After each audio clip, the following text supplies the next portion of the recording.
Какво е клиент БГ? Много накратко ще ви кажа. Ние сме ориентирани, имаме две страни, които обикновено разглеждаме. Това са клиентите и фирмите. И много често в България бизнесът не получава това, което иска, защото не дава на другите това, което те искат. Не дават необходимите услуги, не дават необходимото качество на обслужване. Много често ние сме недоволни от това, което получаваме. Така че единият от случаите ние сега беше много страхотно за това, че ползвахме еди коя си фирма, за това, че спахме в този хотел, за това, че бяхме на дадена конференция. В много голяма част от случаите обаче ние сме много недоволни от обслужването. Чувате ли ме?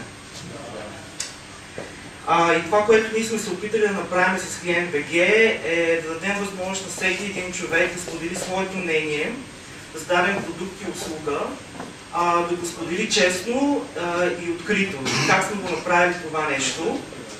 Ще го покажа на следващия слайд. Значи, това, което сме измислили ще сме дали възможност на всеки един човек да се регистрира в сайта и да публикува своето мнение.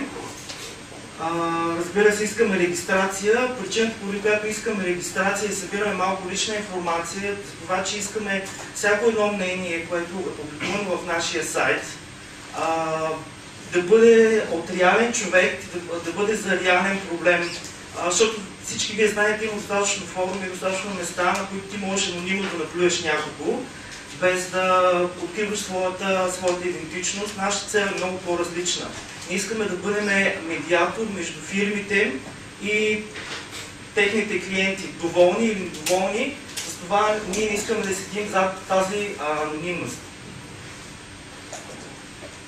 След като някой клиент е направил своята регистрация, пуснал своето мнение, ние уведомяваме фирмата за това нещо по два начина. Единият начин е по имейл, автоматично през системата, другият начин е по телефона, когато фирмите нямат имейл, който е много малко от случаите. По този начин фирмата получава възможност да се свържи с недоволния клиент, т.е. ние не препятстваме възможността фирмата да се свържи директно с клиента и да разреши проблема. Или да възнагради похвалата, примерно да ви подари един лаптоп.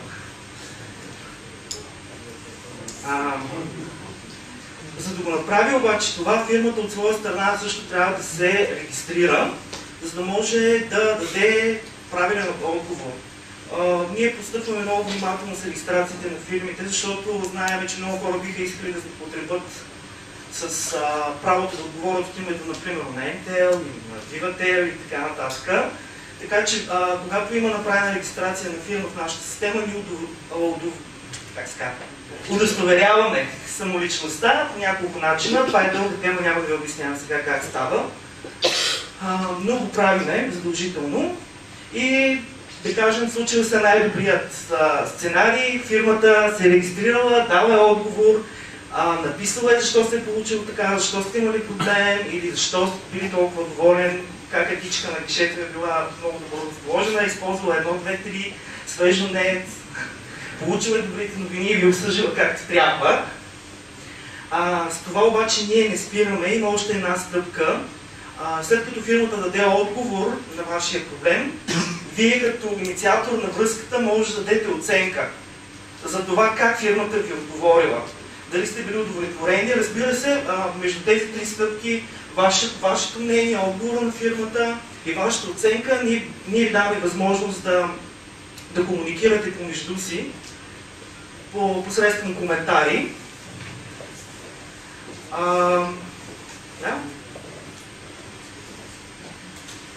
Защо го правим това публично? Защото знаем, че много добре, когато даден проблем, много от нас всеки ден се сблъскват с един и същи проблем.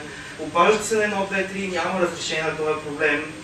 Имате някакво питане. Когато някой човек е минал през всички тези стъпки, фирмата е отговорила, тогава вие много по-лесно може да намерите решение на този проблем и знаете, че фирмата има официално становище. Това е добре за двете страни. От една страна за клиентите, които виждат, че фирмите имат отговорно социално отношение, от друга страна за фирмите, които пък показват своята отговорност. И аз вярвам, това, което ние вярваме в екипа е, че веб репутациите на фирмите ще става много по-важно и по-важно в близките 1-2 години в България. Това е много важно на Запад, но че българските фирми много не вярват на интернет. Окей, вие не сте публикували мнение, но какво може да правите на нашия сайт? Ние може да публикувате коментари, като коментарите на хора, които не са включени в взаимоотношението клиент-фирма, те са отделени в отделен фит, разбира се, вие може да комуникирате. И последното е, това е последния слайд, общо взето това е, което прави GameBG за сега. Няколко въпроса. Бях на вашия сайт, видях много хубави въпроси и отговори, но ме интересуваше първо колко фирми, какъв е процесът на фирмите, които идват, се записват и започват да отговарят на съответните въпроси от клиентите. И колко пъти смятате, имате някакви статистики от една точка, дали клиентите не че се съгласяват с отговора, но намират това бъде добър сервис, който да става по-голям в България. Защото, както знаем, в България всеки има проблем с някой и това може да е много голям сервис, но какво е вашето мнение? Значи сервисът може да бъде голям, наистина, ако фирмите започват да гледат малко по-отговорно на това какво хората в интернет пишат за тях. Проектът е на 2 години, между другото. През последната година ние наблюдаваме много голям растеж от страна на фирмите. Тоест, може би на 1/6 от публикуваните случаи фирмите правят регистрация и отговарят в същия ден. Да. Какъв е процент обаче факт на фирмите, които има въпроси за тях? Вие ги поканите да се регистрират, те се регистрират това? 1/6. 1/6. Кога ще поканите МВР да стане? Аз от вчера съм малко оплашен и първо искам да говоря с адвоката, който направи презентация и тогава ще се свържа с МВР. Само да кажа, че тук ли адвокат? Да, там е тук. Добре. Само да кажа, нали си затвърждаваш версията за обедната почивка? За обедната почивка, нали? Или не? Защото аз съм го казал навсякъде. Внимавай. Добре. Само да ви кажа, не знам дали знаете, но все пак в други държави, аз живея в Съединените щати, големите компании наистина много внимават какво се пише за тях. И аз направих 2 сайта, единия се казваше dellhell.com, другия се казваше AT&THell.com.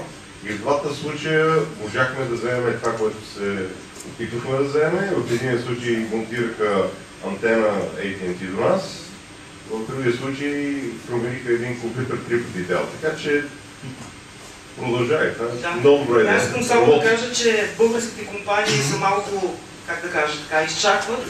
Но, примерно, имаме много позитивен, за нас е много важно да привлечем ключови компании. Първата стъпка беше с регистрацията, примерно, на Starbucks, които са една компания, която е много социално отговорена. Те направиха регистрация в сайта и веднага откликнаха на нещата, които бяха написани за тях. Което за мен е много добър показател за